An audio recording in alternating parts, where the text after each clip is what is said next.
De Paris à Abidjan, en passant par Yaoundé, l'actualité politique s'écrit sous tension. En Côte d'Ivoire, l'heure est à l'attente. À quelques jours du scrutin présidentiel, le climat politique reste chargé d'enjeux et d'incertitudes.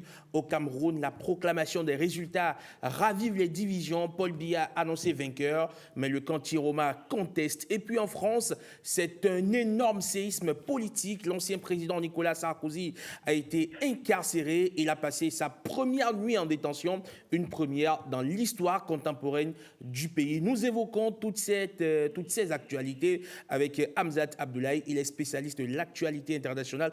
Bonjour et bienvenue. Bonjour. Merci d'avoir répondu à notre invitation. C'est un plaisir de vous avoir sur ce plateau. Nous allons nous intéresser à la situation en Côte d'Ivoire. Dans 3 jours seulement, les Ivoiriens iront aux urnes et Bénin TV a dépêché sur place un envoyé spécial, Marcel Arrosez-vous, trouvé en ce moment même à Abidjan. Bonjour. Herman Amégan, bonjour. Bonjour à tous, bonjour à toutes. Comment ça se passe? Quelle est la situation? Quelle est l'ambiance actuellement du côté d'Abidjan? On le sait, dans 3 jours, je dirais, les Ivoiriens se rendront aux urnes pour élire leur nouveau président. Eh bien, quelle est l'ambiance sur le terrain et comment se prépare ce scrutin sous haute surveillance, Marcel? Ambiance toute particulière pour cette fois-ci, cette édition électorale. Eh bien, on peut parler d'un calme, presque trop calme, Herman. L'ambiance à Abidjan est relativement plate, en fait, sans la ferveur habituelle des grandes campagnes électorales qu'on connaît à la Côte d'Ivoire. Certes, les affiches des candidats sont bien visibles, les caravanes sonorisées sillonnent les rues, mais la mobilisation reste timide, en fait. Et dans plusieurs quartiers, les populations vaquent à leurs occupations sans réel engouement politique. Même constat dans d'autres régions du pays où les meetings peinent à rassembler vraiment. C'est une campagne qui semble prudente, presque sous contrôle, marquée surtout par une certaine retenue, sans doute, liée aux tensions des derniers jours et aux mesures sécuritaires désormais très strictes, mais alors très strictes. Justement, Marcel, parlons de ces mesures sécuritaires.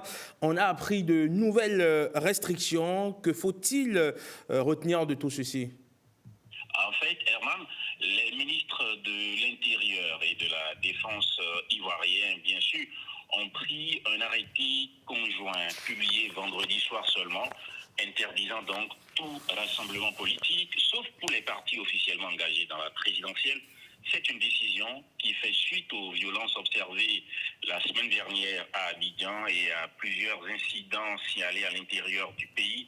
Depuis le 11 octobre, on dénombre déjà plus de 700 interpellations et une cinquantaine de manifestants condamnés à 3 ans de prison ferme.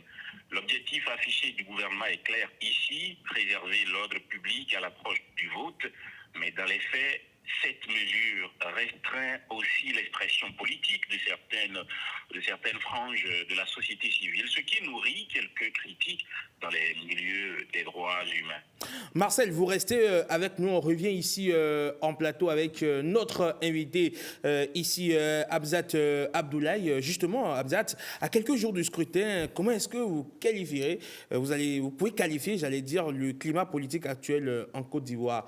Crainte, méfiance ou tension?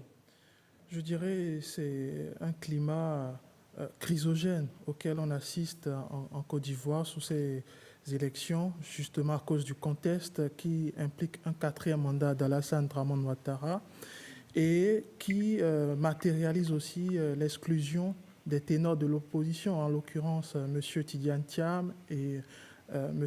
Gbagbo, qui sont des figures, je vais dire, clés de l'opposition ivoirienne.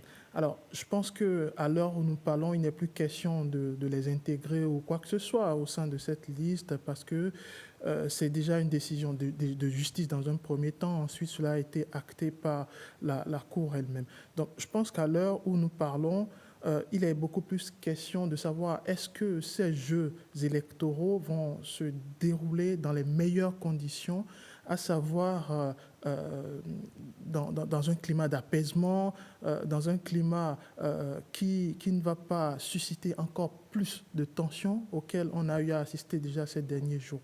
Alors, Martial fait bien de fait bien de rappeler qu'actuellement, il y a environ 700 interpellations et une cinquantaine de personnes condamnées. Donc, cela montre l'ambiance chrysogène qui se situe durant ces jours d'élection. Justement, comme on peut le voir sur ces images, on a vu une manifestation d'il y a quelques jours être réprimée, des policiers donc, qui ont réprimé certains manifestants. Oui, ceci nous rappelle un peu les dernières élections présidentielles auxquelles on avait, durant lesquelles on avait constaté effectivement les mêmes ambiances qui ont été brimées, les manifestations réprimées et des centaines d'arrestations orchestrées. Mais il faut comprendre que c'est au nom aussi surtout d'une certaine sécurité que défend l'État. Et au nom de cet intérêt, je pense qu'il y a une certaine légitimité pour le régime surtout de faire cette vague, je dirais, offensive d'interpellation. Très bien. Alors, on a posé la question à quelques Ivoiriens de Dabo. C'est une ville proche d'Abidjan. On va dire c'est le fief même du peuple akan. On va suivre ce qu'ils disent, ce qu'ils pensent, ce qu'ils ressentent à l'approche de ce scrutin présidentiel. Plutôt calme. C'est peut-être vrai que dans un village, on a vu quelques petits remous, mais ces remous sont vite calmés. Voilà.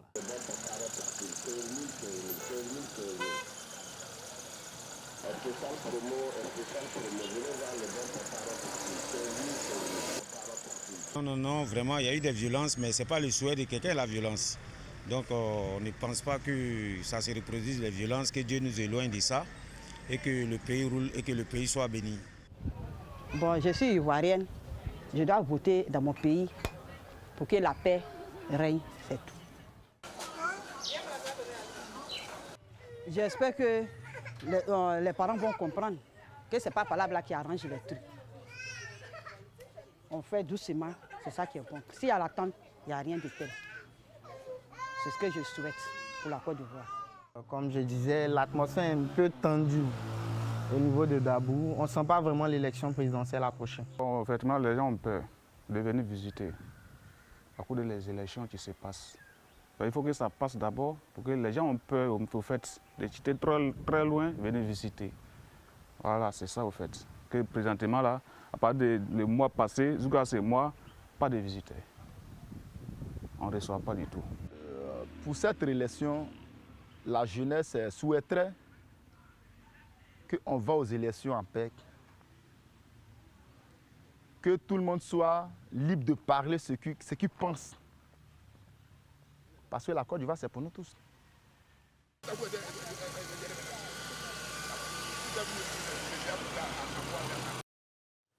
Voilà donc ce que pensent ces Ivoiriens. Ces Ivoiriens, on le sait, un peuple meurtri par, on va dire, des violences électorales déjà passées.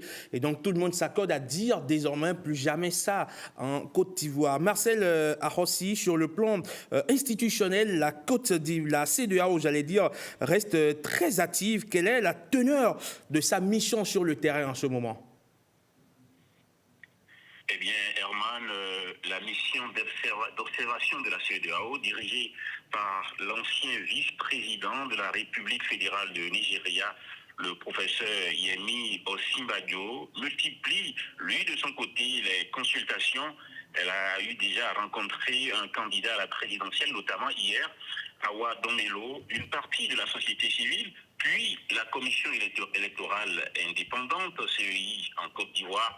Le président de la CEI a d'ailleurs tenu à rappeler que la Côte d'Ivoire avait déjà connu 5 accords politiques sans que cela ne résolve durablement les tensions. Et il a insisté sur un point fort: la démocratie ne se résume pas au droit, elle repose aussi et surtout sur des obligations. Ce sont ces mots Un message clair à l'adresse de la classe politique et des électeurs à quelques jours du scrutin.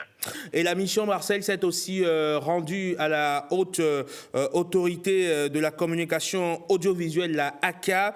Que faut-il retenir de cette rencontre? Effectivement, vous faites bien de le mentionner. La ACA a reçu 2 délégations, celle de la CEDEAO et une autre du Conseil de l'Entente. Le président René Bourgoin a présenté les mesures prises pour garantir une équité de traitement entre les 5 candidats dans les médias audiovisuels. Et là, je m'arrête pour vous dire que j'ai pu voir aux côtés de ce président de la ACA, le président de notre haute autorité de l'audiovisuel de la communication, M. Édouard Locaux, avec qui j'ai échangé également quelques mots sur son appréciation du déroulement du processus ici en Côte d'Ivoire. Et revenant à ce que je disais, le président René Bourgoin est donc président de la haute autorité de la communication audiovisuelle ici en Côte d'Ivoire, a évoqué également 8 décisions majeures couvrant aussi bien les médias publics que privés, les plateformes en ligne et même les réseaux sociaux. Un fait inédit. Les temps d'antenne sur la chaîne publique, par exemple, sont désormais répartis par tirage au sort. C'est ce mécanisme qui détermine en fait l'ordre de diffusion des clips de campagne et des passages des candidats dans une émission sur la chaîne nationale. L'objectif affiché à ce niveau, c'est de préserver la crédibilité du processus électoral et la confiance du public dans les médias, tout simplement. Alors, Hamzat, le passé électoral, je le disais il y a peu, de la Côte d'Ivoire, est marqué par des crises post-électorales. Est-ce qu'on a l'impression que ce passé-là continue de peser sur le pays?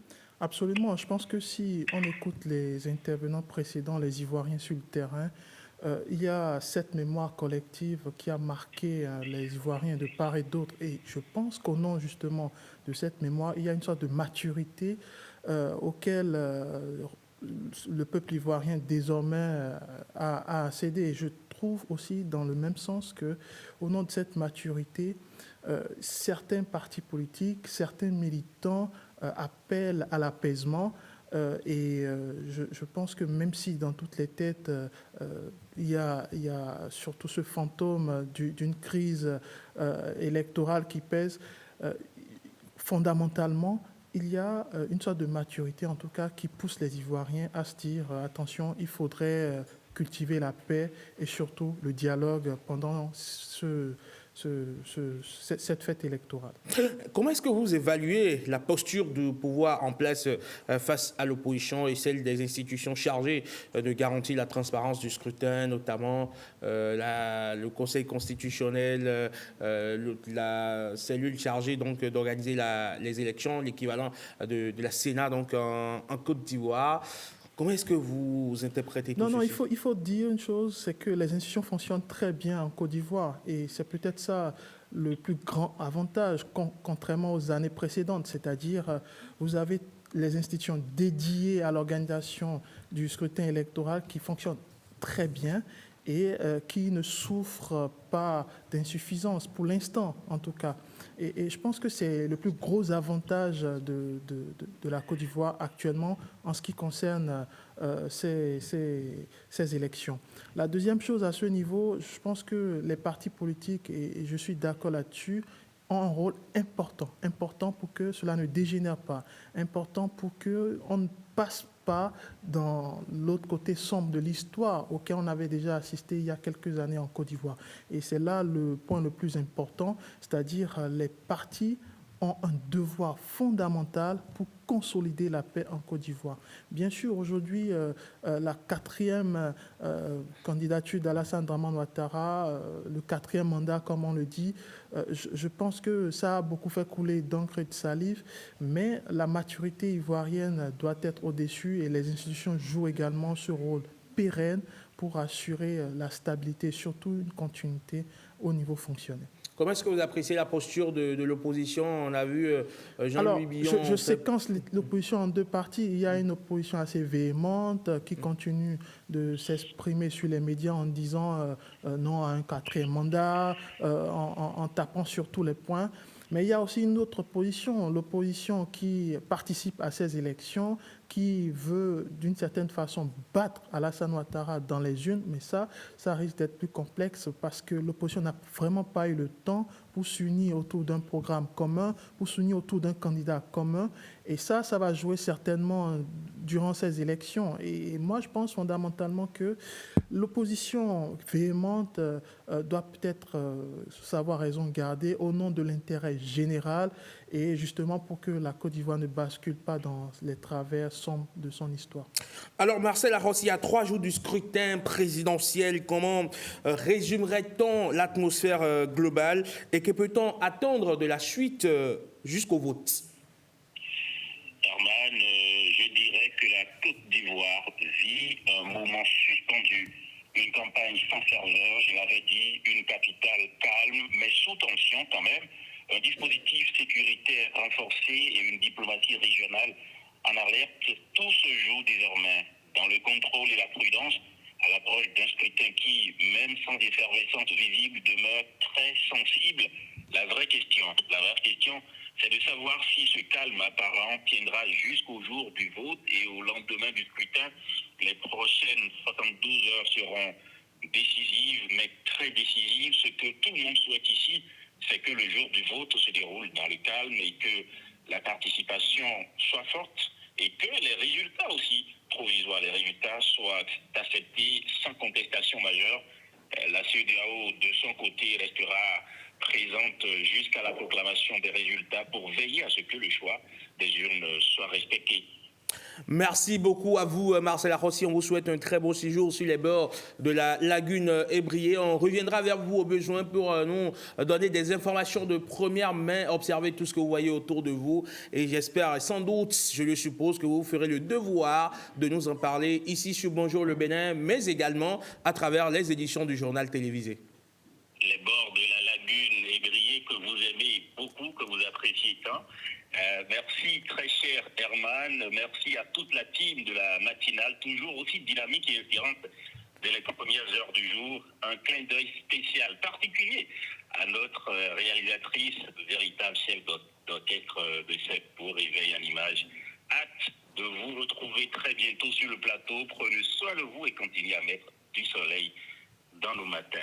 Merci beaucoup Marcel Arrossi pour ce très beau message. Vous passez une excellente journée. On revient ici sur le plateau pour boucler ce suivi sur la Côte d'Ivoire et nous intéresser à présent au Cameroun. Là, le scrutin présidentiel s'est déjà déroulé. On est l'annonce des résultats. Le président sortant, Paul Biya, est annoncé vainqueur. Pendant ce temps, le principal candidat de l'opposition, Issa Chiroma Bakary, lui également réclame la victoire. Le Cameroun semble revivre un scénario Hamzat déjà connu, un président sortant réélu, une opposition qui dénonce. Qu'est-ce que cela révèle de la nature du régime camerounais aujourd'hui? Je pense que le régime camerounais, c'est tout de même un régime qui intéresse, parce que la longévité de M. Paul Biya qui pose parfois problème à l'opposition. Mais surtout dans ce contexte électoral, je pense que Paul Biya avait tout de même un bilan à son actif qu'il a défendu durant ses campagnes électorales. Et surtout, il a réussi à dominer l'échiquier politique à travers un jeu stratégique d'alliances clés qui s'est observé durant ces 5-10 dernières années. La deuxième chose à ce niveau, je pense que Paul Biya, on ne le dira jamais assez, c'est un animal politique qui tout de même a mis en avant une stratégie qui consiste surtout à dominer l'échiquier politique à travers des propositions pérennes, surtout vis-à-vis de certains postes clés. Et je pense que c'est là où l'opposition n'a pas réussi véritablement à s'adapter, parce que l'opposition n'a pas su trouver les stratégies qui pourraient peut-être contrer Paul Biya sur le terrain. Et je pense qu'aujourd'hui, M. Issa Chiroma ne pourrait que s'en prendre à lui-même, parce qu'il n'a déjà pas eu suffisamment de temps pour qu'il y ait une sorte enfin, pour qu'il y ait une sorte de voix unique autour de sa candidature. Et je pense qu'aujourd'hui, les 53% de M. Biya se justifient. Alors, comment est-ce qu'on explique qu'après plus de 4 décennies au pouvoir, Paul Biya continue, on va dire, de jouir presque de cette confiance du peuple camerounais, malgré les contestations récurrentes? Oui, déjà, Paul Biya, il a réussi à conquérir les grands électeurs au Cameroun.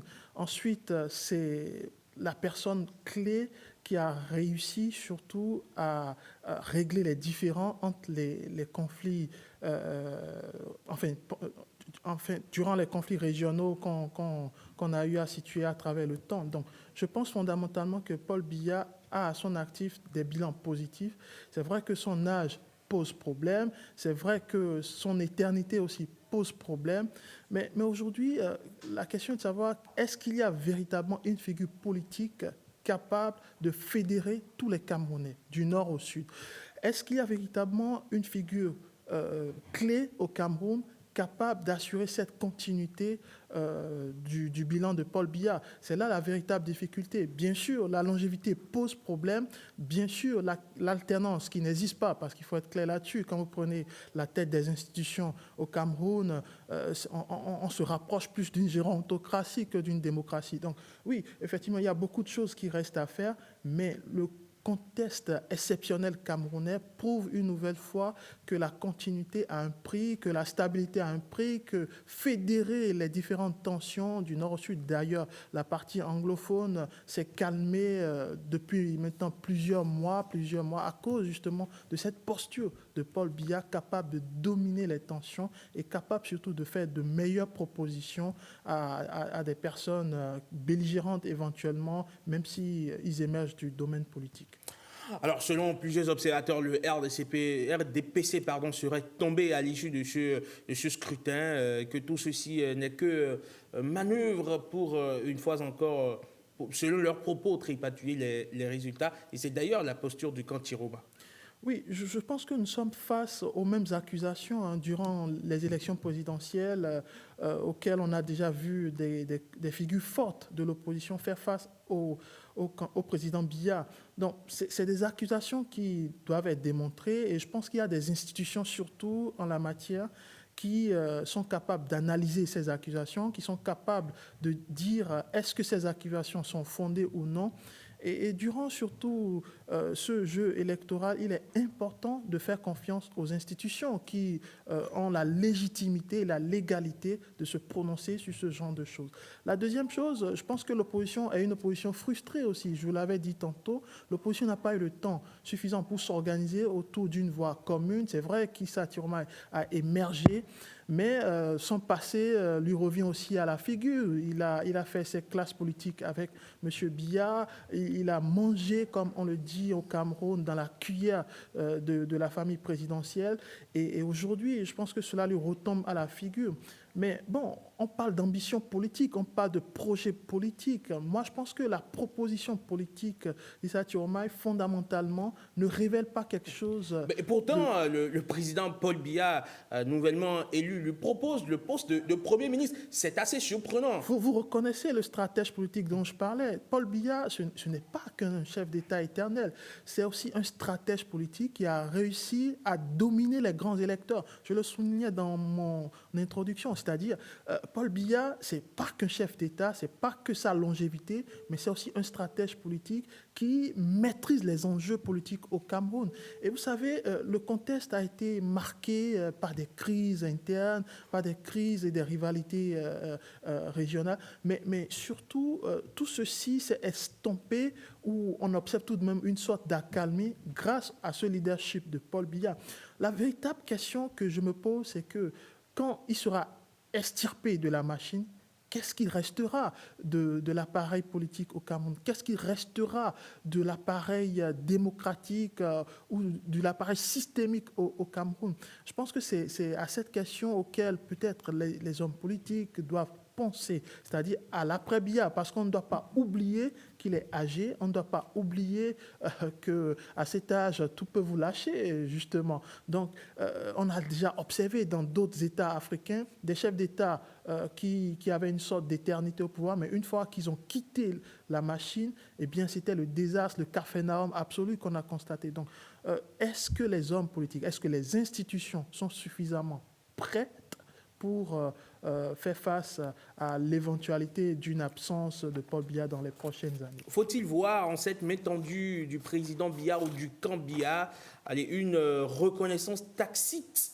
de la défaite de leur candidat? Alors, je ne pense pas que c'est le rôle du camp présidentiel de reconnaître ou de reconnaître si le camp en face a bien échoué ou a mal mené sa campagne. En tout cas, les résultats sont là. Et si on s'en tient qu'aux résultats, et si on s'en tient surtout à la posture de Paul Biya, qui joue beaucoup plus ce rôle de stratège politique, capable de mettre à ses côtés même ses rivaux, je pense qu'on est en plein dedans. C'est-à-dire c'est un homme qui a une sorte de vision et qui veut surtout jouer sur la carte de l'apaisement. Ça, on peut le comprendre. La deuxième chose, à ce niveau, je pense que nous sommes beaucoup loin du plébiscite des élections présidentielles précédentes. Et je pense que ça aussi, ça a un sens. Quand vous remportez des élections avec cette majorité de 53% que moi j'appelle majorité relative, vous êtes obligé parfois de composer avec les forces politiques qui existent, parce que M. Issa Chiroma, c'est minimum une trentaine de pourcentage durant ces élections. Et ça a un sens. Ça a un sens politique, ça a un sens sur l'échiquier politique qui n'est pas à négliger. Et je pense que M. Biya joue donc cette case de l'apaisement politique, mais aussi cette case de la stratégie politique pour pouvoir faire taire les égos politiques ou même les frustrations qui peuvent dégénérer, on l'a déjà constaté par le passé, en des crises politiques, voire même des crises sociales.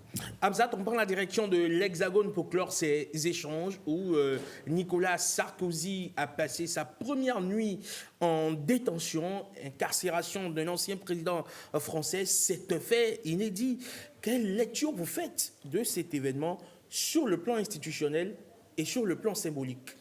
Bien sûr, sur le plan symbolique, je pense que c'est un choc pour la Ve République, pour les férules de cette Ve République qui matérialise la posture d'un ancien chef d'État comme étant une posture institutionnelle. Donc c'est un coup pour cette Ve République. Mais derrière, il y a eu un travail judiciaire, il y a l'appareil de la justice qui est allé au bout de la procédure. Et je pense qu'il faut aussi respecter les décisions de la justice. Alors, un ancien chef d'État, avant tout, c'est un citoyen. C'est un citoyen qui doit non seulement avoir des droits, mais aussi des devoirs. Et s'il échoue à ses devoirs, eh bien, l'appareil de la justice fait son travail. Donc, ici, on parle d'une accusation liée à une association de malfaiteurs. Donc, les faits sont là. Il a passé sa première nuit à la prison de la Santé sous protection policière, ce qui est aussi une première. Mais on doit comprendre surtout que Nicolas Sarkozy, ce n'est pas qu'un simple citoyen français. C'est un ancien chef d'État, mais qui a aussi fait énormément pour la République. Donc, je pense que cette affaire pourrait avoir des retombées. Alors, certains y voient une justice exemplaire, d'autres un acharnement politique. Où se situe la vérité selon vous? Alors, acharnement politique, moi, je ne dirais pas, parce que s'il faut parler d'acharnement politique, il faut parler d'un poids conséquent. C'est vrai que M. Sarkozy est issu d'une droite, mais d'une droite qui est affaiblie aujourd'hui sur tous les plans. Quand vous prenez la présence des LR au sein du Parlement, ça se limite à quelques députés. Donc, ça prend son sens. Alors, un acharnement politique vis-à-vis de quoi? Vis-à-vis de quel objectif? Moi, je ne pense pas. Je pense que c'est une procédure qui a commencé même sous le président Hollande et qui a pris le temps que ça devait prendre pour aboutir à cette décision de justice. Donc, évidemment, quand vous êtes issu de la droite, et surtout quand vous défendez certaines valeurs de la Ve République, de cette Ve République qui sacralise en quelque sorte le rôle d'un ancien président, effectivement, vous pouvez trouver des arguments, vous pouvez trouver une posture pour défendre votre position, et justement, c'est ce qui s'entend. Mais je pense qu'il faut surtout considérer un fait important. Une décision de justice, ça suit une procédure. Il y a eu des juges d'instruction, il y a eu toute une procédure qui s'est déroulée durant plusieurs mois et c'est son aboutissement. Mais M. Sarkozy a toujours des leviers sur lesquels il peut appuyer pour éventuellement clamer ou dire mieux sa posture d'innocent qu'il réclame. Donc je pense qu'aujourd'hui, les dés sont pipés en la matière. La procédure, en tout cas les leviers existent pour qu'il puisse éventuellement mieux défendre son cas, et on verra bien comment cela va se dérouler. Merci beaucoup à vous, Hamzat Abdoulaye. Vous êtes spécialiste de l'actualité internationale. Merci d'avoir posé votre regard sur ces différents sujets, de la Côte d'Ivoire à la France en passant par le Cameroun, évidemment, où l'actualité politique s'écrit en lettres de feu. On va continuer par superviser tout ceci de très près et voir ce qu'il advient, notamment de la Côte d'Ivoire qui élit un prochain président. C'est dans 3 jours seulement. Nous allons y revenir avec Marcel. Au Cameroun, on verra si, évidemment, la contestation de Issa Chiroma Bakary ira plus loin que ce qui se fait actuellement. Et si en France, Nicolas Sarkozy va passer davantage de temps en détention, où on aura un modus vivendi qui lui permettrait de recouvrer sa liberté, pourquoi pas, de continuer sa détention, mais sous une autre forme, sous une forme moins humiliante pour un ancien président de la République. Il faut dire les termes. Bon, humiliante, c'est vous qui le dites, mais je pense que vraiment, il existe des leviers pour que cela soit raccourci. Et il existe aussi la possibilité d'une grâce présidentielle. Rappelons, et je finis là-dessus, qu'il a été reçu par le chef de l'État juste la veille de son incarcération. Donc je pense que ça a du sens. Le ministre Gérald Darmanin a dit qu'il irait le voir en prison. Exactement. Pour s'assurer des conditions de son incarcération. Exactement. Donc je pense que ce n'est pas un détenu comme les autres, et on verra très bien dans les prochains jours comment cela se déroulera. On ferme la page politique et on ouvre la page santé de cette émission où on va retrouver Heureuse Dalondé. Hier, on était déjà en train de vous parler de ces aliments qu'il faut privilégier lorsque vous êtes enceinte, parce que justement, votre santé materno-fœtale nous intéresse et nous avons envie de contribuer évidemment à votre plein épanouissement sur le plan sanitaire. Je retrouve mes chroniqueurs, c'est toujours la même équipe, la même team, Patrick, Heureuse, Amandine.